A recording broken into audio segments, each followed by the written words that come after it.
Madame, Messieurs, bienvenue à ce rendez-vous d'actualité de province. Encore une belle victoire des FARDC.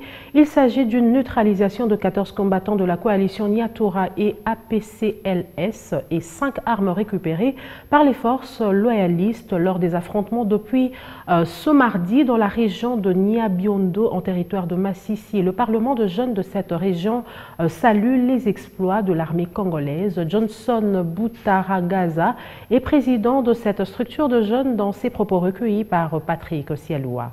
Nous présentons toutes nos félicitations et encouragements à notre armée, le FARDC, pour cette prouesse encore une fois qu'elle vient de prouver à la face du monde que nous pouvons nous-mêmes nous sécuriser.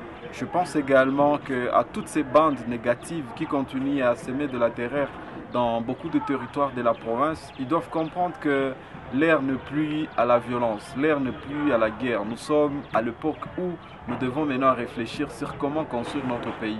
Parce que si ce sont des nationaux qui sont dans ces groupes armés, eh bien l'armée n'a une seule mission. Et cette mission-là, c'est de stabiliser la région.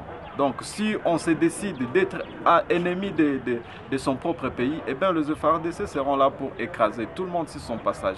Mais si on veut également se rendre, on est libre. Ce qui se passe dans beaucoup de territoires du Nord Kivu, ça inquiète parce que l'insécurité est multidimensionnelle. Elle prend beaucoup d'ampleur et beaucoup de casquettes, beaucoup de couleurs jusqu'à ce que ça commence à inquiéter. Nous devons reconnaître que ce soit nos éléments de l'ordre, la police, l'armée, nous avons encore un problème d'effectifs et la grandeur de notre pays ne répond pas justement aux effectifs de nos soldats si éparpillés sur son territoire. Nous avons grandi dans notre pays pensant que les distraits de la société, les ratés de la communauté doivent être déversés dans l'armée. Mais c'est le contraire. Moi je suis de ceux qui pensent que le meilleur élément de la jeunesse que nous devons avoir doivent également se retrouver au sein de la police et au sein de l'armée. Parce que c'est avec cette discipline, c'est avec cette éducation que nous pouvons avoir, que nous allons transmettre au travers de ces services-là. Pour protéger la patrie parce que c'est l'unique que nous avons.